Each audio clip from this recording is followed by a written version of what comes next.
Do you like the music on the 30-second countdown? I hate it. It's very, it's very, it's Calming. less than this coffee is this morning.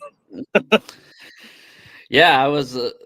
They changed it in StreamYard like a couple months ago, and I just haven't changed it myself to something else. And the co-host on the Seahawks show I do on Wednesdays, like he always makes fun of me for it because I hate it so much. So, anyways, It's bland even for like elevator music. yeah, exactly. Good morning, everybody. This is a lot earlier for me usually on stream, and I'm sure I don't know if you do morning shows normally, but this Sometimes is that. Jason from Niner Faithful Radio. How are you doing? Not too bad, brother. Just chilling down here up in the Capitol Hill area. Got some friends and family that flew in from Hawaii to go to the game for tomorrow. So just up here partying for the weekend. How's the vibe? How's the It's vibe good. in Seattle among 49ers fans?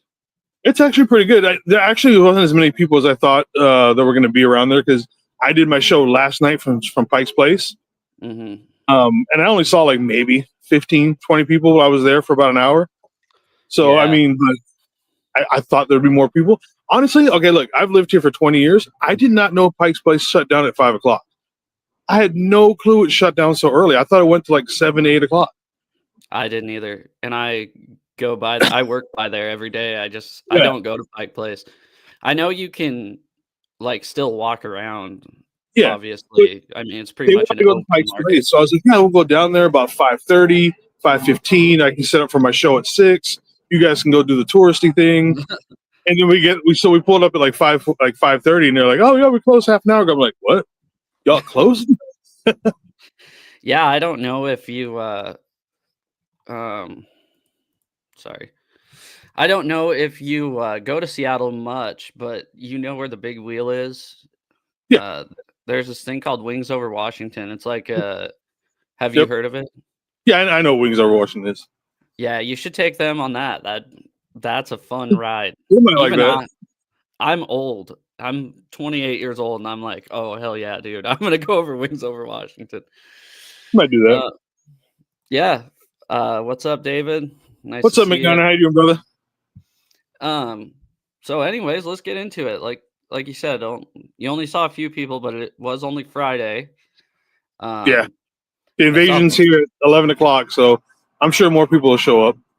Yeah, for sure. I saw Vivid Seats said 53% of their sales were to 49ers fans. Yep. Obviously, that doesn't mean 53% of the stadium will be 49ers fans because, Yeah, you know, Ticketmaster is the official ticket place of the Seahawks.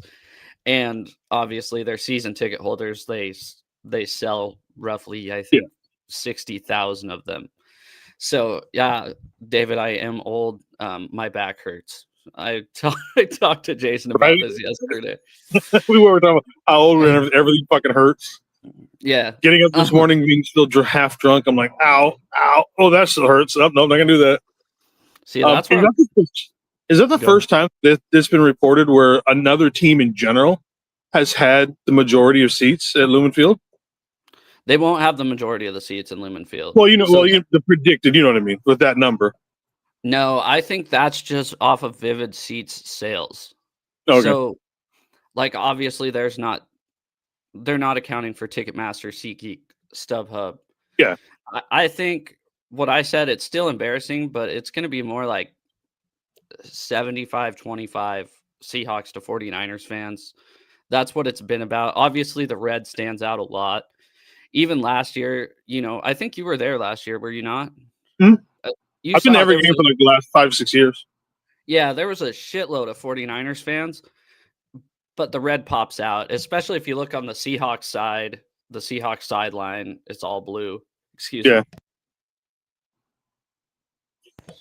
But yeah, no, it's still ridiculous. And obviously probably not, because if you look at like the Chargers game, whenever the Packers come or the Steelers come, it's like 80% Packers fans and Steelers fans. Yeah. But this obviously isn't Los Angeles. And, we're supposed to have a diehard fan base. seems like we've really softened up throughout the years. I don't know if you saw. Sorry to talk about this right off the bat, but they're dressing Seattle police officers up as 49ers fans to They've try. done that for years, though. That's nothing new, but they're pushing it harder this year for some reason. Yeah, for one, I'm not into politics, but don't use our tax dollars to buy 49ers gear. That pissed me off for one. That was like the number one thing. I read that. I'm like, are you shitting me? And for two, it seems like they're trying to target the Seahawks fans in this. Which is another thing that pisses me off because I'm not being a dick. I've told you this before. The most disrespectful people that come into our stadium, it really seems like, is 49ers fans. You know, they come over. It's the rivalry. That's what it is. Yeah, so it's like a lot of you guys come in here and disrespect the shit out of us. You know, I'd be fine if actually I don't like the cops dressed up in gear. Anyways, it seems like they just get a free ticket for. I'd rather just have them there in their regular gear. Just go in your fucking cop gear. Yeah, exactly. It seems like this plan, they kind of get a regular ticket for free and just get to watch the game. I mean, if they didn't want to do anything, I don't really think they have to. So, I mean, if you were a Niners fan as a cop, this is, a win-win situation for everyone. Yeah, exactly. You're getting paid. You're going to the game. You're in your team's gear. I mean, what's so bad about this whole situation? Yeah, but regardless, well, over here in LA, we care more about our baseball and basketball teams. There. Yeah, I mean, and the Rams, I know they originated. Well, actually, they didn't. They originated in Cleveland, but they were in LA forever. And then they're kind of transplant teams in Los Angeles, so I wouldn't expect you guys to go crazy over a team that left you for St. Louis for what, 20? LA 20 does years? not need one, let alone two football teams at all. They don't need football teams in LA. Their football team is the Trojans. It's USC, and that's what everybody kind of always thought. So, anyways, how about this game on Sunday? You excited? What's your confidence level going in? Concerns? I am confidently concerned in that it's the beginning of the new year. You know what I mean? It's game one. We're all confident. We all are expecting great things from our teams, for all 32 teams across the board. But same time, one, we got the news about CMC, which I think is a little overblown. Even I've played into it a little bit. I think that is Kyle Shanahan doing his best Bill Belichick impersonation and doing like what he did with Tom Brady for 20 years and putting him on the injury report every fucking week for shits and giggles. I think Kyle's doing the same thing with CMC. But also at the same time, with that confidence for it being week one, nobody knows what the fuck's going to happen week one. Mm-hmm. Everything's going to be new. We don't, you guys with Kubiak, your coordinator, we haven't necessarily seen everything from him. That's going to come out, all that kind of stuff. He's got some wrinkles because he's of the Shanahan tree to an extent. Yeah. So yes, we've seen this offense to an extent, but we haven't seen all of it. So you've got that confidence, but it's like, fuck, it's week one. I hate divisional games week one just because week one is the most exciting, and that's when all the crazy shit happens. Mm-hmm. So yeah. I don't know. The Christian McCaffrey stuff, the reason why I'm not kind of with you is just because 49ers fans are going to hate me for this, but just the history of Christian McCaffrey. And obviously it being his calf, which is connected to his Achilles. And to the knee bone. Yeah, exactly. So when I first read that, I was like, oh, fuck. And I traded him from my ESPN fantasy league for Tyrone Tracy straight up. I didn't even care. I was like, I'm getting rid of this. I think the best thing for fantasy owners is Christian McCaffrey to have a really good week one and then dump him after that. That's just my opinion. Not being like I said. He got off to like a really good 3-4 game stretch and then traded him just like especially if you're in a keeper league and or like a long-term league and just dump him for like a bunch of first-round draft picks. It wouldn't be too bad of an idea. Mine's a depending redraft. on who your backup is. Yeah, mine's a redraft. So I just actually I'm in a dynasty league, but I don't have him there, which is fine. I have a pretty stacked team. But with the game, I think a lot of the national media is underestimating the Seahawks, and not being a dick, I think a lot of the national media is estimating not just the 49ers, but the Rams as well. I don't know what they see. Like, I get they won the division last year, the Rams. But Stafford. They see I Stafford. know. They see a healthy Stafford. When Stafford's healthy, damn, that team's good. No, I know. I have this weird feeling that he's not going to be healthy all year. I don't think he's lasting the season, and Jimmy G will be the quarterback by the end of the year. Yeah, I don't know. I don't know about that. Maybe they'll get a guy off the scrap heap like when they got Baker Mayfield a couple years ago. But regardless, oh, I came just as y'all talking about the Rams. Good time. Yeah. But no, I'm pretty confident going into this game. I think the Seahawks have improved tremendously compared to what you've seen. You guys have to kind of remember too, this was a 10-win team last year. A lot of the national media is acting like we were like a 6-win team last year, and we're like trying to get to 8. No, if we don't make the playoffs, this year is a failure. And I think us, especially as the fans, are treating this week 1 game as kind of you guys have to win this. If you guys think if you guys are what you think you are, you're going to win this game. And you better run it down their throats. I know they have I know the 49ers have a lot of rookies on their team. That's what I've heard from. We have a very big, literally and figuratively, rookie class that's going to play a big impact on this team this year. Yeah, but they're rookies. That's what I'm looking to expose. I'm looking for Byron Murphy on our defensive line to take a huge step forward this year. Because I still want him so bad. So he was my draft crush. He passes the eye test, right? Everything passes the eye test. We just got to see it on the field.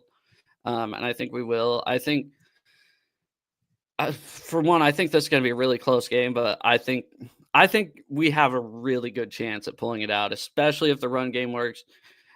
People make fun of us for having Sam Darnold. What Sam Darnold is there for is to not make mistakes. We want him to manage the game. Kind of like he did last year in Minnesota. I know every now and then he has a big pass, but we're not asking for hero ball. We want to get in second, third manageable. Like, don't get behind the sticks too much. Run the ball, high percentage completions, and that's how we're going to get it down the field. So I'm going to say that I disagree with you as far as this year. Only for 2 reasons. One, I think you guys are 1 year away. Like, I think at this point you guys are just a little, like, how you have to grow into it a little bit. I think this is their final year where they're just a little bit too young, but you're going to start seeing them start maturing to that next level, especially towards like the end of the season. And the biggest thing contradicts something you just said. I think Sam Darnold is the biggest piece of trash ever. I have not liked him forever. It has nothing to do with him just being a Seahawk. I didn't like him on the Niners. I didn't like him on the Jets, the Panthers. Wherever the hell I don't think he's anytime there's a big game situation, he will fold. And that's my biggest thing. It's just like, I'd rather you guys run Milrose out there. Honestly, I would rather you see. I think you guys would be better long term to have a year, with growth from him and let him mature moving forward than a stale year from Sam Darnold. That's just, I don't have any faith for anything Sam Darnold related at all. I mean, you can ask, even when he was a Niner, I'm like, this is trash. If he ever was our starting quarterback and he was, one game, I was like, he's going to look like shit. And he looked like shit. I mean, he's just not a good quarterback. And to me, that's my biggest thing is like, oh, they're going to run Sam Darnold out there? Cool. We'll take picks off him all day because he's going to see ghosts left and right. See, that's one thing where I think he's matured a little bit. I think he has all the physical tools, obviously, to be a great quarterback. But actually, McNiner kind of pointed out Sam's issue is his brain is connected to his arm. And as Matt Miyoko, one of the reporters, the Niners reporter said, he has the best arm talent he's ever seen in his career. Arm talent only gets you so far. Jeff George, awesome to arm talent. So I don't know. Obviously, we're hoping what he can repeat. He can repeat what he did last year. not to the extent though. We don't need him out there throwing the ball 90 times a game. You know, we probably You want him guys don't throwing the have the ball. wide receiver core that the Vikings did either. Yeah, no, exactly. But I don't know. Our offensive line increased, so he should like. I'm way more. Us as Seahawks fans are way more confident in our offensive line than we were last year. I don't know if you knew nobody liked the offensive line ever in Dude, Seattle. your guys' rookie, Zabel, dude, Hmm. he's going to be a stud. Yeah, That kid is going to be a stud. that's who I got on right now. Yeah. Dude, he's going to be a stud moving forward. Hmm. Honestly, obviously, everybody knows I live up here. I watch Yeah. Seahawks stuff all the time because I'm kind of inundated into it. Hmm. I've liked, especially the last two drafts you guys have had. I've really liked the last two drafts, which is why I think one more year of maturing for the last two draft classes, another Hmm. solid year next year, and then get somebody other than Sam Darnold as your quarterback. And Yeah, I we think can. you Yeah, guys will be fine. and we get out of this contract after this year. If he sucks, if he stinks it up, it's one of Yeah. those kind of. It looks big on paper, but we can get out of it so easy after 1 year that Okay, it yeah. won't really hurt. Um, but I don't know. One thing that McNiner said is I thought Byron Murphy was supposed to come around last year. He was a rookie last year, so that obviously it was a first round pick, and he was supposed to make a big impact, but he just you know he had flashes of greatness, and he definitely has all the physical tools. But let's see if he can put it together. What are your both of your thoughts on Cooper Cup in Week 1? Hmm. So here's the thing. Cooper Cup, when he's healthy, he's awesome. I'm kind of in the same boat with Cooper Cup as I am Christian McCaffrey, kind of where like maybe he'll get off to a hot start. I'm just nervous. I get it, it's cool. He came back to Washington State, everything. I Yeah. think it's a Cut cool his hair, story. everything. Yeah, yeah, kind of grungy looking now. Yeah.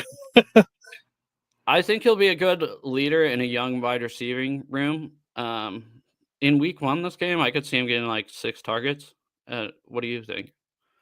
Yeah. I think he could be that bridge where now that you guys don't have Metcalf, Hmm. Najigba is going to have to step up his role as your guys' leader in the wide receiving room. But Yep. maybe he's not quite ready for that. But someone like Cooper Cup is. He's been that, been a leader for the wide receiver core for the Rams for years. So he could bring that whole wide receiver room up.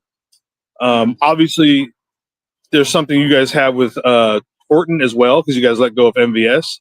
Yeah. So yeah, like I said, so I mean, again, seeing what I've seen from your guys' draft, how young you guys are, I like the look of how it's built. Well, I should say I don't like it because Niner fan. Yeah.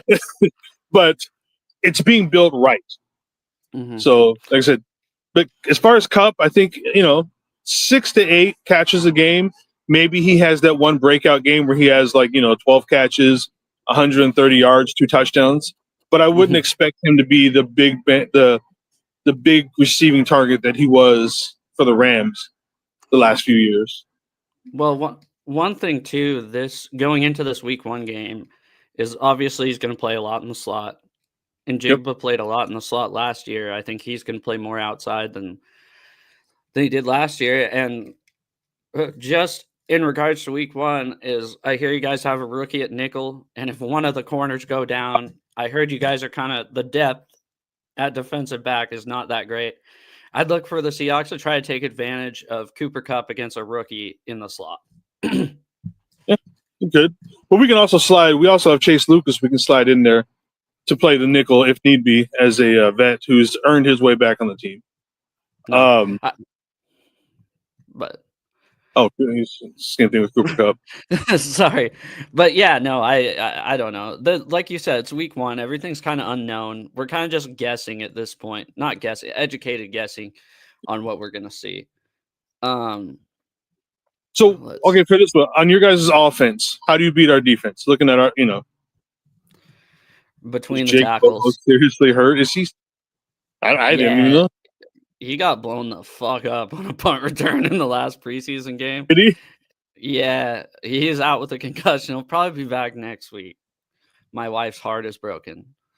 He is like everybody up here loves him to death. I wonder why. It kind of like the only. Well, now our team is. I've talked a lot about this on the Wednesday show. We got a very gritty team, if you know what I'm saying. We're turning into the Green Bay Packers when it comes to being gritty. The New England Patriots. This team has gotten a lot whiter. So maybe Jake Bobo won't be every white woman's favorite football player by the end of this year. I thought that was CMC. Yeah, but the 49ers fan, I think Seahawks fans, all the girls love Bobo. I think it's one of the most jerseys I see around here is Bobo. It's like he's not like even like that good. He's just there, but everybody loves him around here. Women love him. Women love him, and the men want to be him. I forgot what we were talking about right before I said that. Number one thing for your offense to do against our defense. Win between the tackles. We're gonna want to run it on the right hip of Gray's Able a lot. Putting a lot of faith in Sundell, second-year center out of North Dakota State as well. Another guy I had a draft crush on. Oh, really? Yep. Like them FCS guys, dude. I do. I'm not lying. I do like them.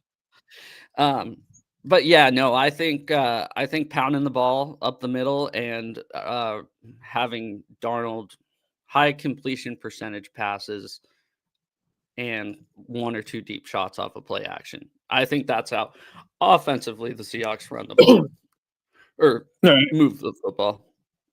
For us, I think a lot of it's going to come down to our big three rookies on the defensive line between Michael Williams, Alfred Collins, and then CJ West. Those three guys, specifically were mostly brought in because we were getting overrun by everybody last year. That's facts. Our defensive line was terrible. We were good pass rushing, but we couldn't stop the run for shit.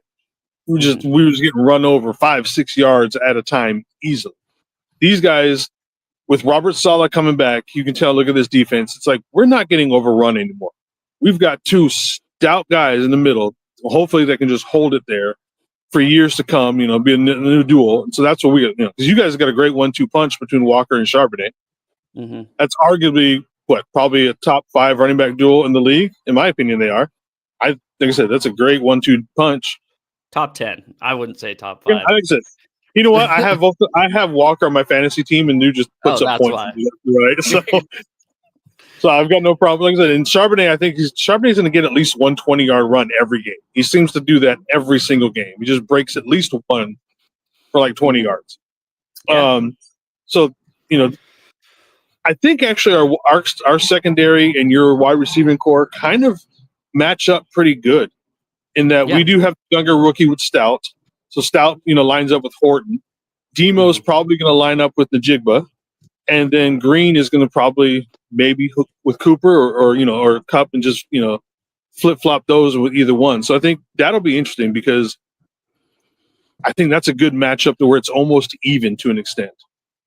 Yeah. So it's, again, your running game versus our new run defense is going to be a big one to look at. Yeah. And I think if we flip over to the other side of the ball, I think it's kind of going to be the same thing. I really do. I'm not looking. Go ahead. You start. Well, so here's the thing. Right now, obviously, Ricky Pearsall is our number one wide receiver. I'm fine with that. Mm-hmm. You guys probably have a top 5 secondary easily. Your secondary is fucking elite. You guys are maybe, Legion of Boom version 2 kind of a situation. No. I'm talking about with how good they can be. With how good they can be. Everybody's been trying to do that since 2017 or 2018, and I hate it. So no, I'm just saying, like with them being that good, I think I get it. But right now, Juwan Jennings came back from his ankle/contract holdout. Who knows what kind of shape he's necessarily in? And then after that, it just drops off tremendously. Is it going to be MVS, Sky Moore, Russell Gage, Robbie Chosen Anderson, whatever his name is this week? It's like, okay, we got Ricky Pearsall, and then we have nothing. Mm-hmm. Where we have real unknowns, especially without knowing what Jennings is going to go. Going against a damn good secondary, it's like, damn. So I'm like, Yeah. what are we going to throw at? I don't know. I think one good thing you guys have going into this game, in regards to this defense, is we finished the season as like a top 5 defense the second half of the year. I mean, we were on fire. Mhm. Take out a couple games, and we're probably like the number 1 defense. Take away the Bills game, the Vikings game, the Packers game. They exploited us. I think this year there's a lot. I think I'm pretty comfortable with the secondary, like you said. Big focus is going to be on the run game because there was some games last year, like you were just talking about, where we couldn't stop a nosebleed, and it was like, what are we doing? But as the season progressed, we got better and better and better. That's We one didn't. thing yeah. Well, injuries, right? That's one thing every Mike McDonald coach team, defensively, other than Michigan. So in the NFL, the Ravens and the Seahawks so far, the first half of the season, they're like middle of the pack in defense. And then once everybody starts clicking, because it's kind of tricky, right? They run a lot of simulated pressures. Yeah. It's not straight up like Pete Carroll. You're not just going to run cover 3 all day. You're not just winning on talent alone, kind of thing. Yeah, exactly. So that's the one thing is I'd be a little nervous about is the defense not meshing great at the beginning of the year. That was a long answer for that. Week 1. Yeah. Week 1, who knows what's going to happen. So I think our best chance for beating you guys is going to be putting Kittle out there. And I think Kittle's got to have a big game, obviously. Get him, into advantageous matchups.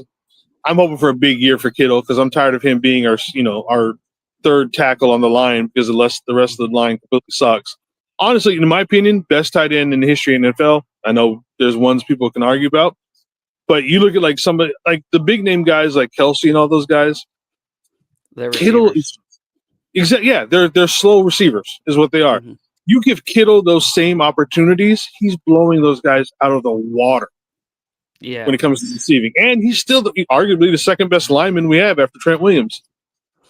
Yeah, so that's what I was going to ask about. Obviously, we've kind of bolstered our defensive line a little bit. Once again, if he can stay healthy. Of course, I can't remember his first name because I'm live. Lawrence from the Cowboys, DeMarcus Lawrence. Yep. And then obviously waiting for Murphy. Hopefully this year comes out of his shell. Got Jaron Reed back. Big guy. Pardon? You still got the big guy, Williams. Oh, Leonard Williams. Yeah, I can't forget about him. I think our defensive line is really also very stacked. And I don't know. This defense, I think, are going to surprise a lot of people, and we're going to win the game. Not this game.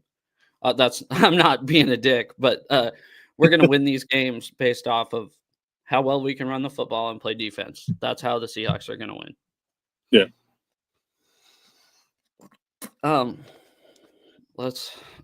Really quick. Let's get some of these. Go Huskies. We're playing an FCS team. We're playing an FCS team this week. If we don't win by 40 points, I'll be pretty disappointed. Who are they playing? I knew they were playing an FCS team, but I didn't know who it was. UC Davis.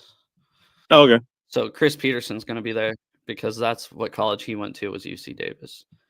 Purdy 3-0 at the stadium. Yep, this is the first one I'm not going to at the stadium with Purdy. Well, I guess if you guys win this one, that's the way it's going to be. Are we talking about all of it? Mainly just the 49ers and the Seahawks. I'm not worried about Cup hitting us in the face anymore. What does that mean? Yeah, I don't get that one either. Okay. Other than just getting 12 catches a game kind of thing, I don't think he's going to be. I don't think that's his game anymore. Ricky Pearsall. Who could kind of took that from him? Go Hawks, baby. That's right, Hamza. I think you're new here. Welcome to the channel. Question, Joe.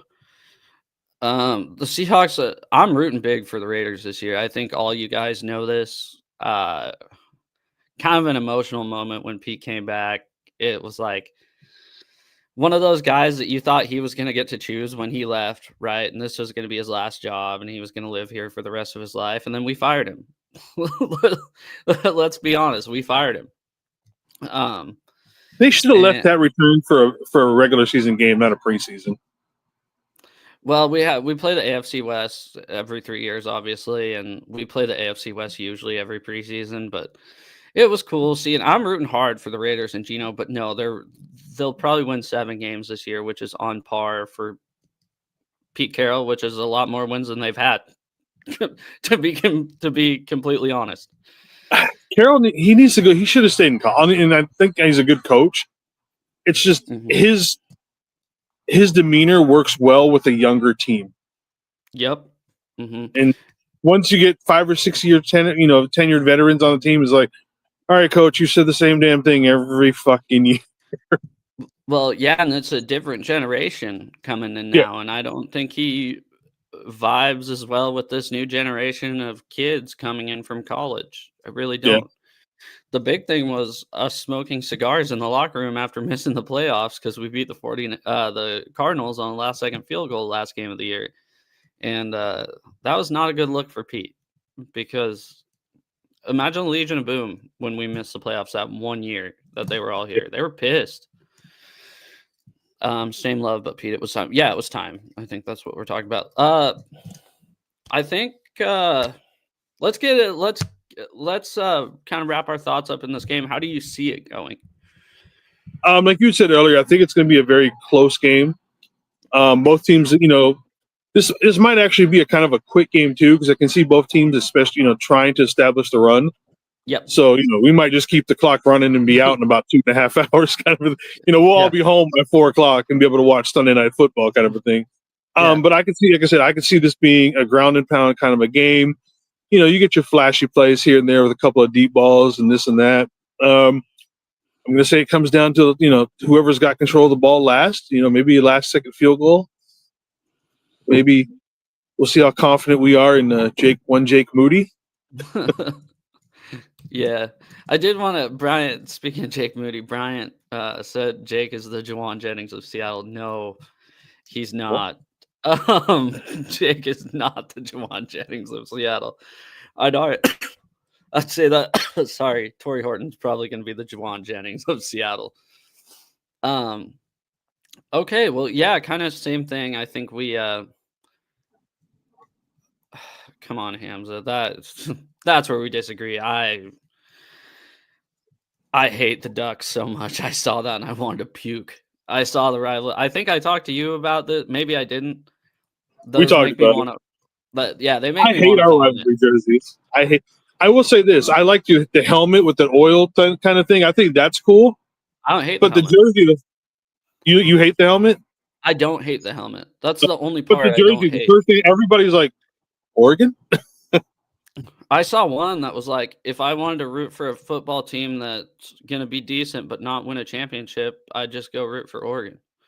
Yeah. And I laughed so hard at that. I was like, hell yeah, dude. I still think you guys got it right with those stupid, ugly-ass, bright-ass neon green jerseys. I hate those, dude. But that's the point. Like, the point of those was to be bright and loud and obnoxious. They're one of the few teams that actually got it right. Like them or not, the idea behind it was right. Hate it. I don't understand our obsession with wanting black. Like, why do we have to have black? Let's make it obnoxiously bright-ass, ugly gold jersey. An all-gold jersey would be obnoxious, but that's one of your damn colors, not black. At least you wouldn't be copying the in-city school's rival.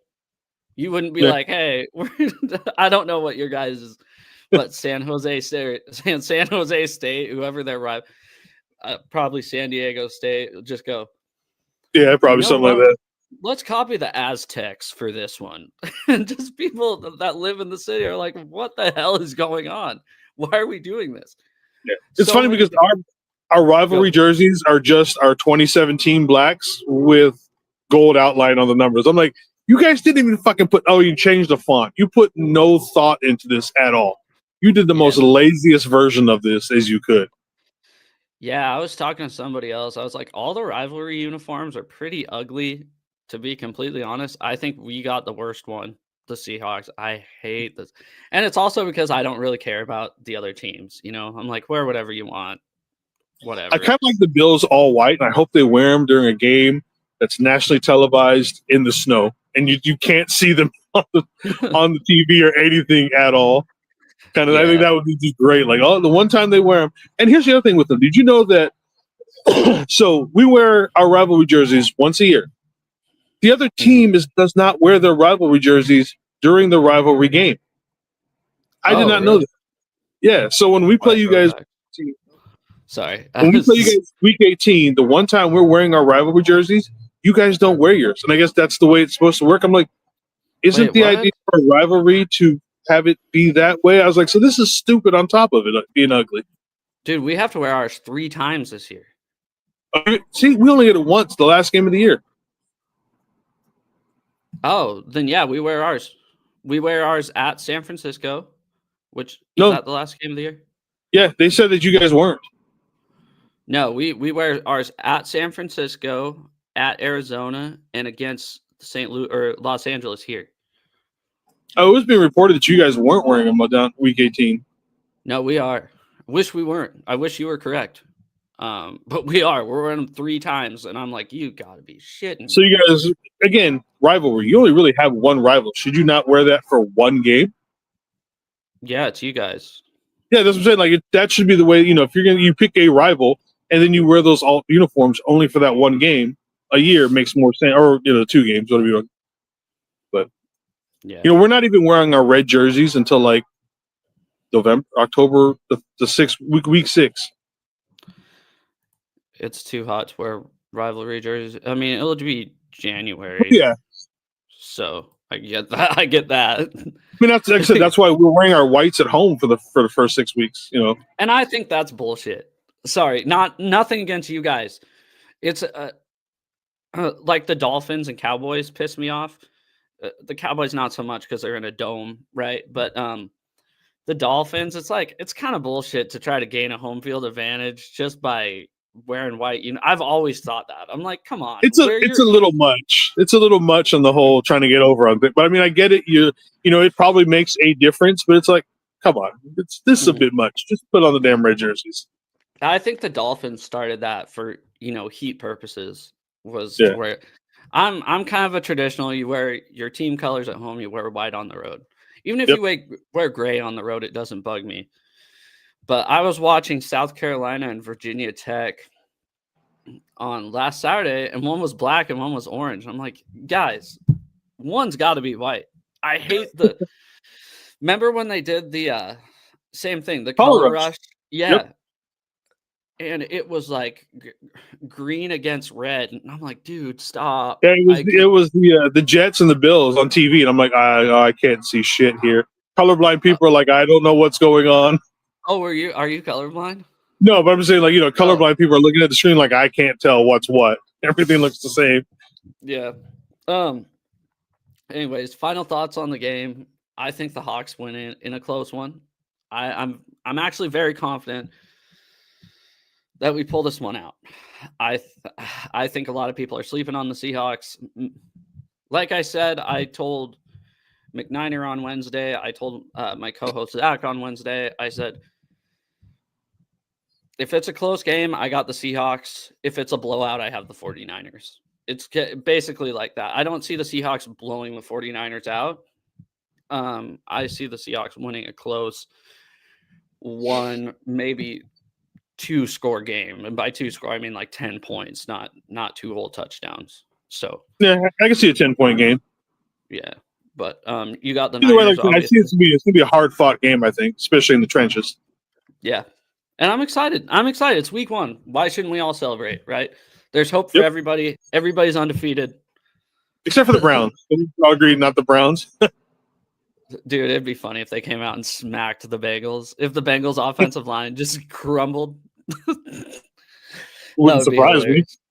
It would be honestly funny. I think you're going to see some upsets this week. It's week 1, man. Every you're going to look at week 1. What the hell? Yeah, it's going to be a low scoring week, basically. But yeah. We have the Anyways, whole conversation like week 4 or 5, and we'll see where everybody's kind of settled into.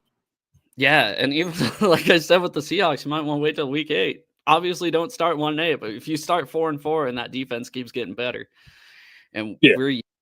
that's one thing you said is I don't think we're going to win the Super Bowl this year, and I think a lot of people that are Seahawks fans are like, we have a big shot. We have a first-year coordinator, and no first-year coordinator ever wins the Super Bowl. I don't know the last one to do it. I said, I'm more scared of you guys next season than I am this season, if that makes sense. But all right. Well, anything else? No, just can't wait to go do the invasion tonight. Then I'll be at the game tomorrow, sitting all close and up front first row seats. There's a good chance that it's going to be. We're right by the players' tunnel. Yeah. So if they score on that end, it's a good chance you'll see my fat ass out there somewhere in the back. Yeah, it's got to be the left side of the end zone though. So yeah. Yeah, I might. There's like a 2% chance I'll be there. Like I said, this is the first home game I've missed really since before COVID. So kind of upset about that. But the Huskies game does start not for pretty another. soon. No, 11 hours and 15 minutes. So they're doing they're doing a night game. Yeah, that's part of the big reason why. That makes sense. It's hard to do 2 in one day, but especially if it's like if they were doing an early game, then you can come home, sleep, and get back up and go again. But to do the game and then go home and go right back to the game, that's a rough one. Well, yeah, and I told you I split the tickets with my uncle, and if my aunt doesn't want to go, I'm just gonna go instead of her. But I think she actually wants to go, and she hasn't been to a game in forever, so I'm actually very happy for her. And I don't know how I'm going to do with undercover 49er cops there. I don't know why there's like I don't because they do it every year. Why the emphasis this year compared to like the last couple of years where they really haven't reported it? Okay, like what's happened? Well, you've seen me at the games. Actually, the game you saw me at, I was drunk, so I don't usually get that drunk during the game. Pretty trash. But I don't know. I like the section, the row in front of me and the row behind me. If there's a 49ers fan, I like to just just kind of talk shit. I'm not, me, kind of like I do on the show. Like I'll just be like high five the Seahawks score, and I expect them to reciprocate back. If they don't reciprocate back, I'm like, it's kind of a douchebag move, dude. Like if they or guys start yelling, but I don't know. What I hate is that. Oh, go ahead. By like the middle of the third quarter, beginning of fourth quarter, there's always one person around me that's a little too drunk.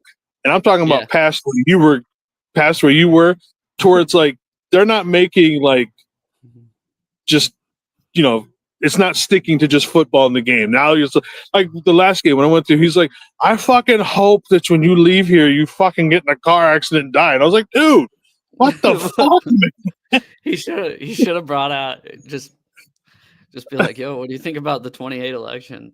Just one of those guys. Get one of those. Like even the other people around were like, dude, what the fuck? Where did that come from? It went from like good-hearted, just trash talk back and forth. Like, I hope you get in an accident and die. I'm just like, ouch, man. That shit got serious. You're like, I'm going to drive the back way home and be very careful and not get on the freeway because this guy put a hex on me. Worst fan interaction last year I had was I took my nephew to the Rams game, actually. Well, it wasn't even the 49ers game because I was just so pissed off the whole game at the 49ers game because here's let's go Niners in the tunnel and shit. That's bullshit. Sorry. I know you're part of it, but whatever. Yeah. The Rams game, there was a guy 2 rows in front of us. I'm like, oh, the Seahawks scored, and I held my nephew up and held him to give him a high five, and the guy wouldn't do it. He's like, get out of my face. I'm like, are you shitting me? It's a kid, man. I go, he's 2 years old. Yeah. So there was that interaction. Worst 49ers fan interaction I've ever had at the game. Well, there was 2, and it was the same day.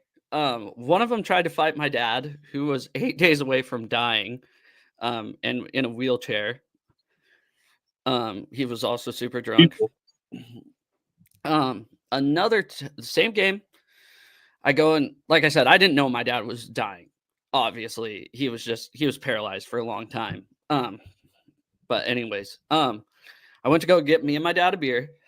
Okay. I'm walking. I accidentally bump into this guy with a Kaepernick jersey, and totally by accident, just I wasn't being a dick at all. I said, "Oh, sorry." He goes, "Watch where the fuck you're walking." I go, "What?" And then he started coming up to me, and then a cop came up and I was like, "Fuck me." So the cop goes, "You're good. I saw everything that happened. It's him that's being a douche." So I'm kind of a dickhead and I hold grudges, right? So I have 2 beers in my hands. I kind of walk like 5 feet from the guy. I wink and smile at him. And he yells at me. And then I'm like, I swear to God, I'm probably like 15 feet away from him at this point. He starts like kind of walking fast. And then a cop goes up and arrests him. And I was like, fuck yes, dude. I fucking won that. Oh, well, I'm not gonna lie, that make me feel kind of good too. Like, yeah, I got you. Yeah, I don't know. I don't get aggressive people because every shit talking that I do is all lighthearted. Everything I say is lighthearted. Well, also, you're in a fucking enclosed area with like 70,000 fucking people. You're gonna bump into people. There's no reason to get all sorts of pissed off unless you're just running there trying to shoulder check people. Yeah, and that's the problem. Is like it wasn't like I bumped into him and kept walking. I bumped into him and said, "Oh, I'm so sorry." Yeah. And that's what, like, I was like, whatever, dude. Like, I'd have been like, all right, cool, have a good day. Well, I don't understand with stuff like that. People are, I'm like, what are you so mad for, dude? The fuck's going on in your life when you're that mad for me accidentally bumping into you? Yeah, so I don't know. He was with his crew, right? There's like 5 of them. So I was like, whatever, dude, fuck this. I'm out.